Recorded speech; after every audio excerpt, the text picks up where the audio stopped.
솔직하게 말하면 경상도 제일 남단 쪽에 사는 사람들이 다른 지역보다도 좀 거칠기도 합니다. 대부분 우리 부모님 세대가 또 무지해서 그러기도 했습니다. 남의 아이, 이웃집 아이한테도 제 집 자식에게 하듯이 욕설을 하기도 하고요. 꾸중을 하기도 하고 그랬어요. 그러면 우리는 그런 줄 알고 남의 부모님으로부터도 그냥 그 집 자식인 것처럼 욕도 듣고 꾸중도 듣고 그렇게 살았습니다. 그때는 어른 입장에서 아이들이 마음을 다칠까봐, 혹시 내 아이 가슴에 상처를 줄까봐 말을 조심하고 아이의 의견을 존중해주거나 헤아리는 그런 경우가 전혀 없었죠. 저희는 시골 농촌이다 보니까 농사철 되면 가정학습이라는 이름으로 방학이 있었습니다. 그건 일하는 기간이에요.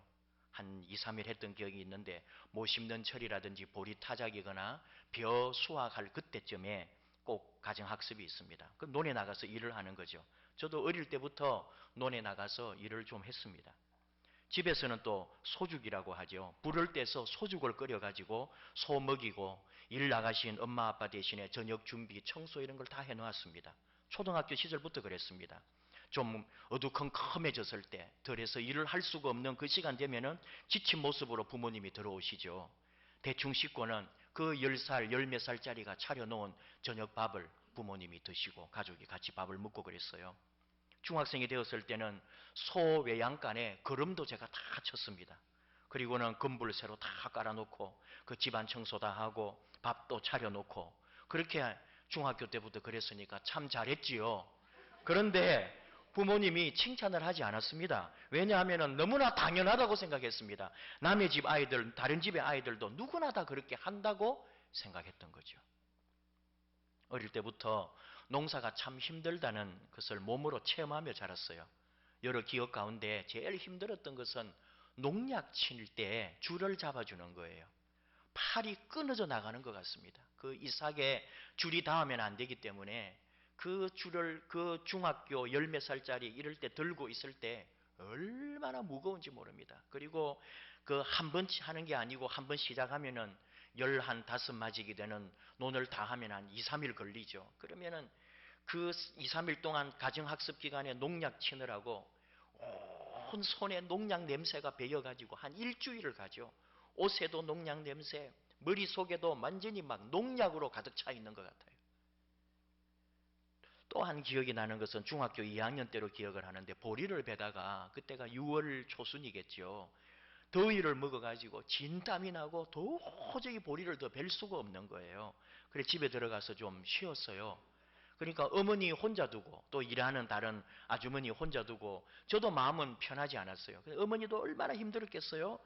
그날부터 어머니가 몇 년에 걸쳐서 남자가 강단이 약하다고 두고두고 저에게 그 보리배다가 집에 간 얘기를 한 20살 때까지 한 것 같아요. 어린이 주일이 돼가지고 어린이 주일 설교를 준비하는데 그 어린 시절들을 하나하나 추억을 좀 해본 거죠. 그 생각들이 떠오르는데 분명한 거 하나는 있어요. 그게 뭐냐 하면은 저뿐만 아니라 저의 세대가 다 그러한데 부모님, 특히 아버지는 참 엄하고 무서웠습니다. 아버지 말씀은 죽으라면 죽는 신용이라도 할 만큼 철저하게 순종했습니다. 이번에 30년 만에 대학 친구를 만났는데 그 친구 아버지는 지방의 도시에 굉장히 경영을 하고 회장님 사업을 하시던 분이었거든요. 아주 재력가인데 그 친구가 하는 말이 나는 지금도 아버지가 무섭다. 그 말을 하는데 50살 되어 있는데 그 마음이 다 와닿더라니까요. 80살 다 되신 아버지가 지금도 50살 아들이 그 아버지를 무서워하는 거예요. 어릴 때부터 항상 아버지는 무서웠기 때문에. 참 어떻게 보면은 옛날 부모님들은 좀 너무 무식하게 자식들을 다루었어요. 그런데 여러분, 그런데도 부모님을 원망합니까? 서운한 감정 가지지 않습니다. 시골의 이웃의 형들이나 누나들을 생각을 해봐요. 너무너무 가난했고요. 공부도 제대로 못했어요. 그래가지고 빨리 부모님 호강시켜드리겠다고 그리고는 돈 벌러 다 객지로 도시로 나갔어요. 우리 집과는 비교할 수도 없이 더 비인격적이고 욕설과 매질과 그 험한 가정에서 자란 동네의 형과 누나들이 지금요 효자 중에 효자고, 늙으신 부모님을 지금까지 수십 년 동안 얼마나 봉양을 잘하고 지금도 부모님들 위해서 늘 헌신하는 자식들이, 그렇게 욕 많이 듣고 그렇게 험하게 자란 자식들이 그러고 있더라고요. 여기서 좀 생각을 해보는 거예요. 오늘날 우리는 우리 자식들에게 얼마나 잘합니까? 함부로 하지 않습니다. 자식 마음 건드릴까 조심합니다. 자식 눈치를 부모가 봅니다. 자식이 신경 쓸까봐 부모가 알아서 벌벌 기어줍니다. 그러면 뭔가 좋은 일이 있어야 되는 거 아니에요? 이 자식들이 얼마나 문제예요. 부모를 무서워하거나 존경하거나 예의 갖추지 않습니다. 어린 아이만을 말하는 게 아니에요. 중고생, 우리 청년들 20대 가운데도 부모를 함부로 대하고 부모를 물러봅니다. 나를 물러보나? 부모를 물러봅니다. 부모가 자기 인생의 물주라고 생각해요. 물주라고 하는 말은 사진에 찾아보면 속된 표현이라 돼 있어요. 그렇게 속되게 부모를 생각하는 거죠. 도움되거나 아니면 거추장스러운 존재예요. 이거 이 정도 되면 원점에서 되돌아봐야 되는 거 아니에요? 정말 부모 자식 간이 지금 잘못되어 있다는 거죠. 어린 시절에 그렇게 거칠고 무섭게 다루어지고 그렇게 험하게 자란 자식들은 효자가 되어 있고요. 우리 지금 이렇게 인격적으로 대해주고 말 다 들어주고 다 챙겨주는 요즘 애들은 불효막심한 놈들이 되어 있어요. 오늘 하나님께서 말씀하십니다. 마땅히 행할 길을 아이에게 가르치라. 그리하면 늙어도 그것을 떠나지 아니하리라. 이 말씀은 진리입니다. 솔로몬의 잠언이라고 하는데, 잠언은 오랫동안 인류가 삶에서 체득한 진리와 지혜를 담고 있는 보물이잖아요. 약 3000년 전의 말씀인데 한마디 툭 던지는데 이 말의 무게감이 보통이 아닙니다. 마땅히 행할 길을 아이에게 가르치라. 하나님께서 지혜자 솔로몬을 통하여 우리에게 주시는 말씀이에요. 근데 요즘은요, 교회도 그렇고 학교도 그렇고 사회도 그렇고 이런 말씀이 더 익숙해요. 오늘 마태복음에 우리 교동문이라든지 했던 데 보면은 예수께서 이르시되 어린 아이들을 용납하고 내게 오는 것을 금하지 말라. 천국이 이런 자의 것이다. 또 마태복음 18장 3절에 진실로 너희에게 이르노니 너희가 돌이켜 어린아이와 같이 되지 아니하면 결단코 천국에 들어가지 못하리라. 마태복음 18장 4절 5절 그러므로 누구든지 이 어린아이와 같이 자기를 낮추는 사람이 천국에서 큰 자니라. 누구든지 내 이름으로 이런 어린아이 하나를 영접하며 곧 나를 영접함이니. 늘 이런 말을 들어요. 에베소서 6장 4절 또 아비들아 너희 자녀를 노엽게 하지 말고 오직 주의 교훈과 훈계로 양육하라. 이런 말씀을 듣다 보니까 어린아이를 기분 나쁘게 해서도 안 되고 인격을 다치게 해서도 안 되고 잘 보살펴줘야 되고 잘 대접해야 되고 어린아이를 높여줘야 되고 어린아이 참 잘해줘야 된다. 항상 이런 것만 우리에게 가득 차 있는 거죠. 맞아요. 틀림없는 주님의 말씀입니다. 맞습니다. 어린아이를 도와주고 잘 먹이고 입히고 최선을 다해야죠. 그런데 하나 생각해야 되는 거예요. 마땅히 행할 길을 가르쳐야 될 아이와 내게 오는 것을 금하지 말라 한 아이가 다른 아이입니까? 이 질문이에요. 다르게 생각해야 할 대상입니까? 아닙니다. 마땅히 행할 길을 가르쳐야 하는 아이나 용납하고 축복하고 사랑해 주어야 될 아이나 똑같은 아이란 말이죠. 그러므로 이 말을 다시 연결해 보면은 마땅히 행할 길을 가르치는 이 아이를, 마땅히 행할 길을 가르쳐 주어야 될 이 아이를 우리가 사랑하고 잘 가르쳐주고 키워주고 이뻐해주고 축복해주고 잘 양육해야 한다. 이 말인 거죠. 떼서 생각하면 안 되는 거예요. 오늘 아이라고 말하는데 아이라고 하는 것보다는 자식이라고 하는 게 더 맞아요. 우리 자녀들, 우리 자식에게 마땅히 행할 길을 가르치라. 하나님의 말씀입니다. 자식에 대하여 큰소리 할 수 있는 부모는 아무도 없습니다. 우리 모두는 다 자식에 대해서는 불안합니다. 말할 수 없어요. 명문 기업가들의 자식 농사라는 책이 있습니다. 대기업 오너들이 자식을 어떻게 키웠는지 그런 책인데, 그 회장님들이나 또는 일대 그런 우리나라의 경영의 대가들, 이분들도 똑같은 부모였다 이거예요. 뭐냐 하면은 아이들 진학시험 칠 때 되면은 다 안절부절 못했고요. 좋은 성적 받아오면은 얼굴이 막 웃음꽃이 가득했고, 공부 못하고 그러면은 막 그 아버지가 막 마음이 그냥 상했고 다 그랬어요. 유명했기 때문에 더 신경도 쓰고 그랬을 거예요. 그런데 거기도 중요한 게 있어요. 분명한 게 뭐냐 하면은 아버지로서 자식을 아주 엄격하고 제대로 가르쳤다는 말입니다. 매일 새벽 5시에 식구들을 다 깨워가지고 항상 5시에 아침을 먹은 어느 기업의 회장님 집이 있어요. 그렇게 어릴 때부터 자녀들을 양육한 거예요. 식구들이 하루에 만날 시간은 이 시간밖에 없다. 다 5시에 일어나야 되니까 전부 다 4시 반에 식구들 다 일어나야 되고요. 다 씻고 그때부터 아침을 준비했던 거죠. 참치회사 회장님은 아들을 원양어선에 태워서 밑바닥에서부터 고생하라고 그렇게 훈련시켰어요.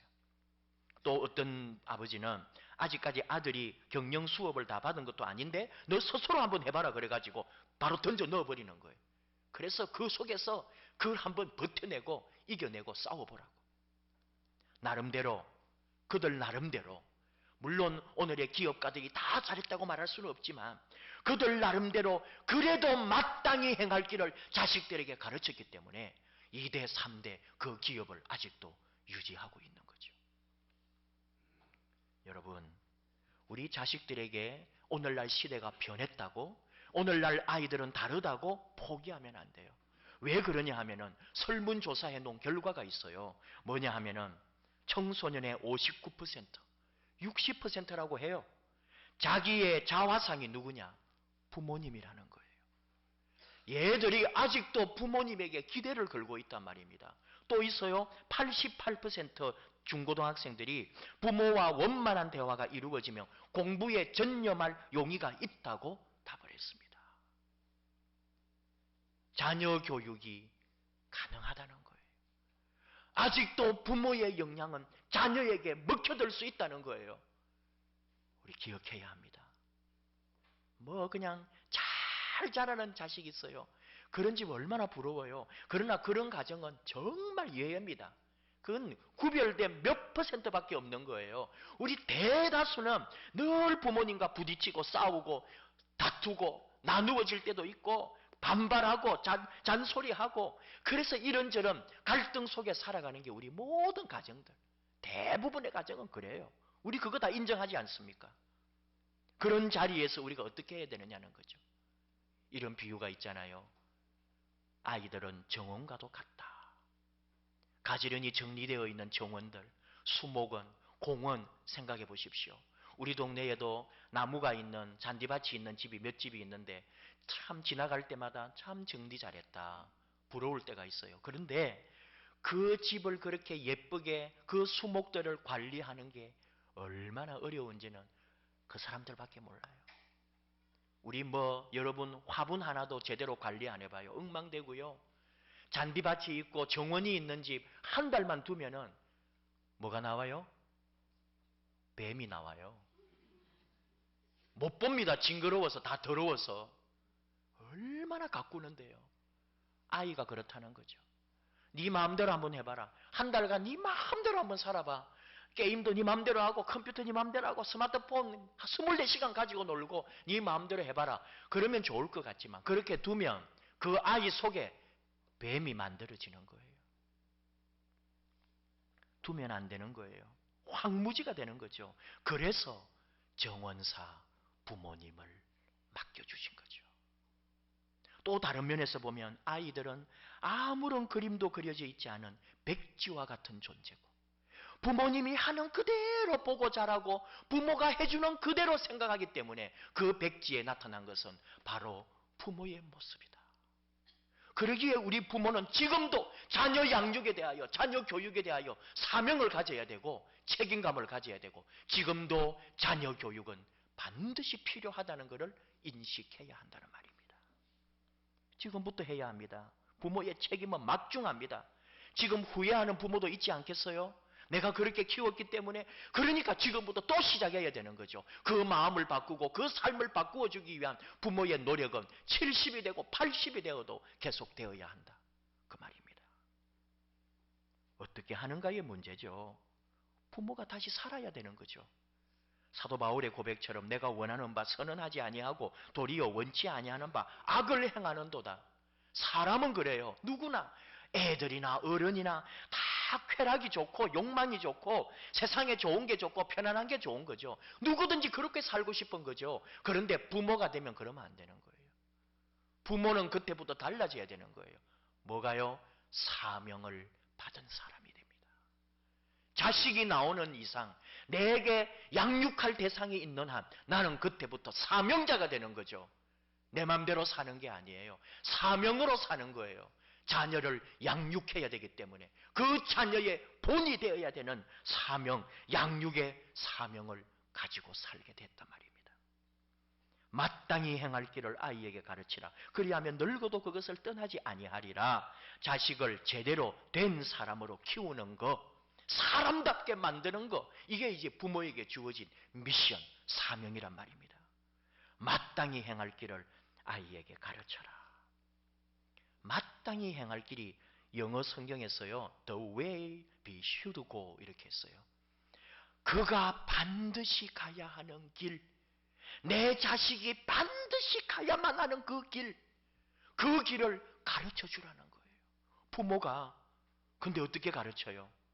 세상에서는 예의 바르고 인격적이고 또 열심히 좀 성숙한 삶으로 살면 인정받아요. 근데 우리는 그리스도인이거든요. 그 정도로 만족하지 않아요. 하나님을 사랑하고 믿는 믿음 위에서 걸어가고, 그리고 이웃을 위하여 자기를 희생할 수 있는 삶까지를 부모는 본을 보여야 되고 그렇게 양육하고 가르쳐야 된다는 거죠.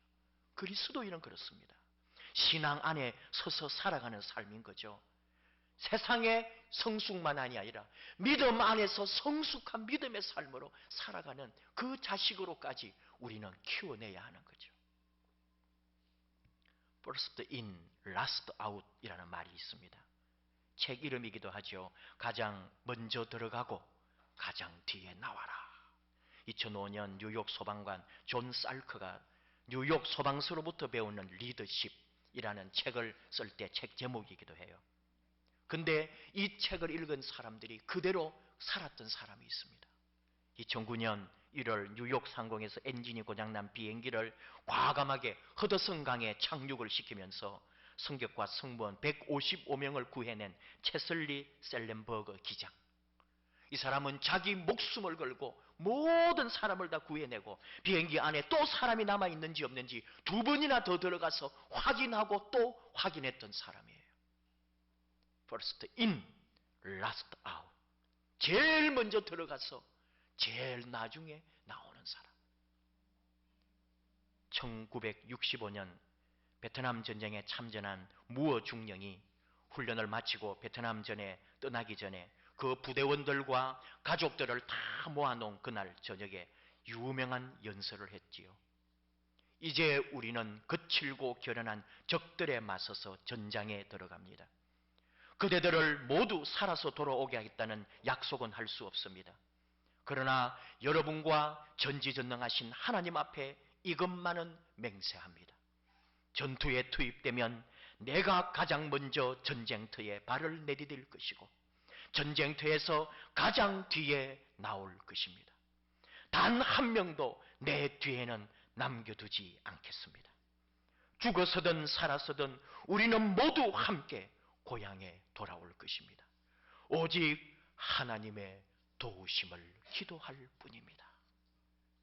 여러분, 정말 우리 부모 되었을 때에 이런 부모가 되는, 내 자식이 이런 자식으로 자라나기를 바라는 그런 그 정도의 우리 그리스도인의 소망이 있어야 되지 않을까요?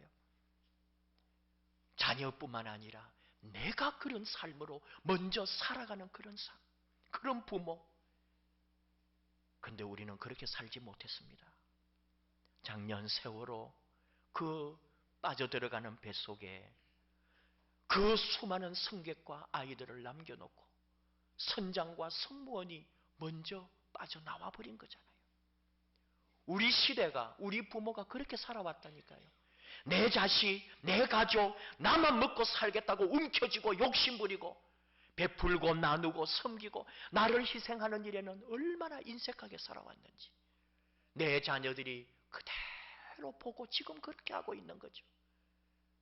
이기적이고 자기 제 마음대로 하고 부모도 어른도 선생님도 눈에 보이지 않는 이 시대가 바로 우리 부모가 남겨준 유산이었단 말입니다. 오늘 주신 말씀에 가르치라 할 때 이 가르친다는 말은 히브리어 하나크인데요. 이 하나크는 어떤 것을 입속에 넣었다, 그리고 맛볼 것을 준다, 그런 말인데, 설명을 해보면 어머니가 애한테 먼저 주기 전에 맛을 보기도 하고 식혀서 주기도 하고 씹어서 주기도 하는 그런 걸 말해요. 다시 말하면 부모가 그대로 먼저 행동으로 보여주고 자식에게 가르친다는 말이에요. 부모가 한 대로 자식은 보고 배울 테니까. 여러분, 이번에 읽은 어떤 글에 보니까 최고로 잘 사는 강남에 최고로 유명한 중국집에 밥을 먹으러 갔는데요. 그 원판 식당이 있잖아요. 식탁에 이렇게 음식을 놓으면 돌아가면서 돌려가면서 우리가 먹는 건데, 이제 아직 먼저 와가지고 사람들이 막 기다리고 막 이렇게 하는데, 그 식구들 중에 할머니가 손자를 그 원판에다가 앉혀가지고 막 우리 손자 이쁘다고 돌려주면서 하는 거예요. 그러니까 옆에 있는 사람이 아유, 그 음식 놓는 곳에 그래도 이렇게, 내 자식한테 왜 그러냐 이거지. 눈을 흘기면서요, 뭘 간섭하냐고. 그 좋은 식당에, 그 고급스러운 강남 사람의 그 멋진 모습으로 와가지고 그렇게 사는 게 오늘 우리의 모습인 거예요. 나밖에 모르는 거죠. 내 자식밖에 모르는 거죠. 어찌 믿음의 사람이라 할 수 있겠어요? 부모가 한 대로 보고 배울 텐데, 부모의 믿음을 보고 자식이 지금 그대로 하고 있고요.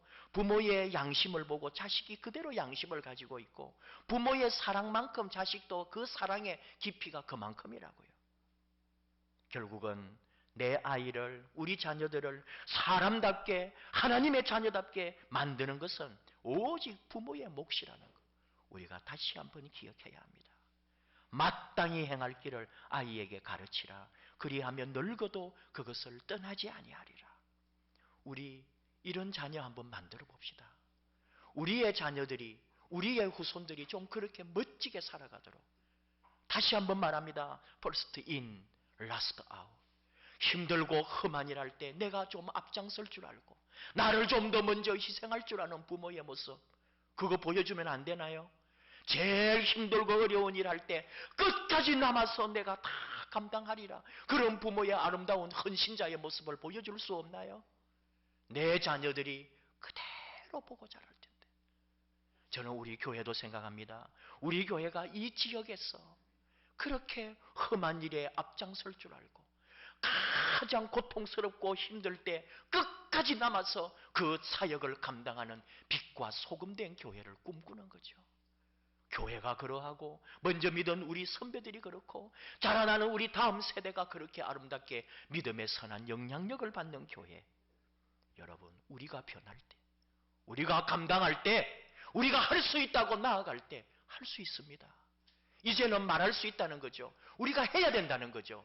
소망 중에 눈치 보고, 아이들 눈치 보고 저 마음 다칠까봐, 내가 잘못 말해가지고 상처 줄까봐가 아니라, 내가 먼저 변해서, 내가 먼저 믿음 안에, 예수 안에 먼저 섬김의 모습에 바로 서서 내 자녀에게 나를 보라고, 나를 본받으라고 했던 바울처럼 부모님을 따라오라고 감히 말할 수 있는 그런 우리의 모습으로 바뀌어야 하는 거죠.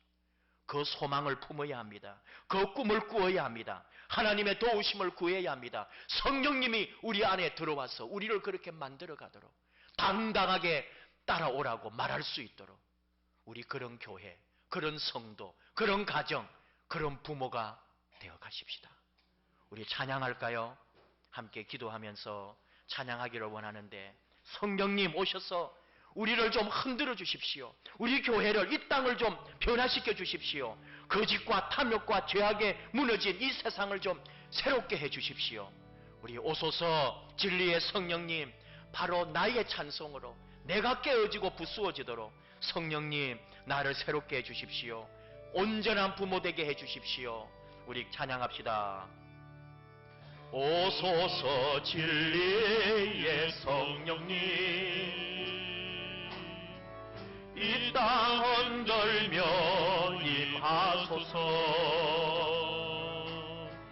거짓과 탐욕 죄악에 무너진 우리 가슴 정케 하소서.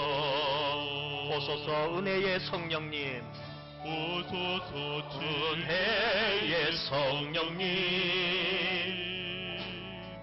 하늘 가르고 임하소서.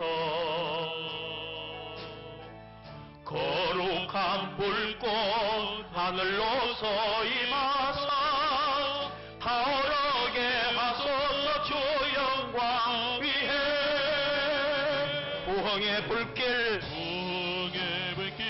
타오르게 하소서.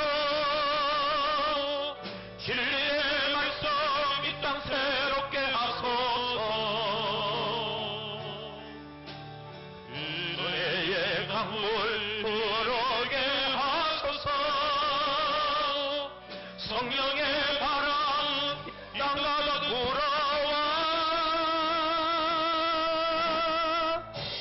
이너 이번 주의 순결한 백성 주의 영광 위에 이제 일어나 열방을 치유하며 행진하는 영광의 그날을 주소서. 우리 한 번 더 찬양합시다. 오소서 진리의 성령님, 이 땅 흔들며 임하소서. 임하소서. 거짓과 탐욕 죄악에 무너진 우리 가슴을 정케해 주소서. 죄악에 무너진 우리 가슴 정케 하소서. 오소서 은혜의 성령님, 하늘 가르고 임하소서. 거룩한 불꽃 우리에게 임하여 거룩한 불꽃 하늘로서 임하사 타오르게 하소서. 주 영광 위에 부흥의 불길 타오르게 하소서. 진리의 말씀 이 땅 새롭게 하소서. 은혜의 강물 흐르게 하소서. 성령의 바람 이 땅 가득 불어와 흰옷 입은 주의 순결한 백성 주의 영광 위에 이제 일어나 열방을 치유하며 행진하는 영광의 그날을 주소서. 우리 기도하기 원합니다. 하나님, 나를 먼저 변화시켜 주십시오. 나를 먼저 좀 깨주십시오. 지금도 늦지 않았사오니 first in, last out. 항상 주님 앞에 먼저 섬기고 먼저 나아가고, 그러나 끝까지 남아서 인내하며 내 자식들, 내 믿음의 후손들 앞에 참으로 하나님 기뻐하시는 아름다운 믿음의 본을 보이는 부모가 되게 하여 주시옵소서.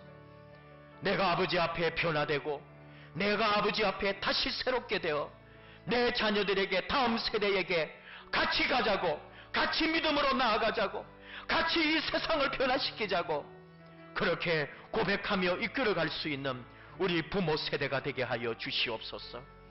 주여, 우리 부르면서 나를 깨달라고, 성령님 나를 새롭게 해달라고, 내 안에 거짓과 탐욕과 죄악이 다 넘어지게 하여 달라고 우리 주님 앞에 함께 기도합시다. 주여 부르며 나아갑시다. 주여. 아버지 감사합니다. 사랑하는 하나님의 자녀들이 이렇게 아버지 앞에 나와왔습니다. 죄악과 탐욕, 이 세상의 욕심으로 가득 찬 우리들, 자녀들에게 보여준 것이라고는 욕망과 욕심과 이 세상의 죄밖에 없어서 내 자손, 내 믿음의 후손들까지도 이 세상과 짝하여 붙하고 있는 이 시대에 우리가 다시 한 번 더 깨어지기 원합니다. 다시 한 번 내 삶의 부흥의 불길이 솟아오르기 원합니다. 다시 우리 교회의 부흥의 역사가 일어나기 원합니다. 다시 한 번 내 삶이 기경되기를 원합니다. 다시 내 인생이, 다시 내 가정이 변화되기 원합니다. 성령님 오셔서 우리 가정을 변화시켜 주소서. 우리 영혼을 변화시켜 주소서. 우리 교회를 바꾸어 주소서. 다시 한번 아버지 앞에 온전하고 우리 아버지의 기쁨이 되고 우리 하나님 주신 말씀 그대로 나아가서 우리 가정을, 우리 교회를, 우리 시대를 새롭게 만드는 일에 쓰임받는 하나님의 자녀들 되게 하여 주시옵소서. 아버지, 이곳에 오셔서 성령님 우리 가운데 임하셔서 우리를 변화시키고 우리를 새롭게 하여 주시옵소서. 하나님 아버지, 감사합니다. 오셔서 우리를 새롭게 해 주시옵소서. 부수어 주시옵소서. 우리가 주 앞에 다시 나아가기 원합니다. 변화되기 원합니다.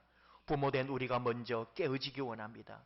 죄악과 탐욕으로 가득 찬 우리 속이 예수 안에 다시 부수어지기 원합니다. 그리하여 우리 자녀들에게 믿음의 본, 삶의 본, 인격의 본, 부모를 본받고 지금도 부모를 기대하고 있는 자식들에게 아름다운 빛과 소금이 되는 부모 되게 하여 주시옵소서. 예수님의 이름으로 기도하옵나이다. 아멘.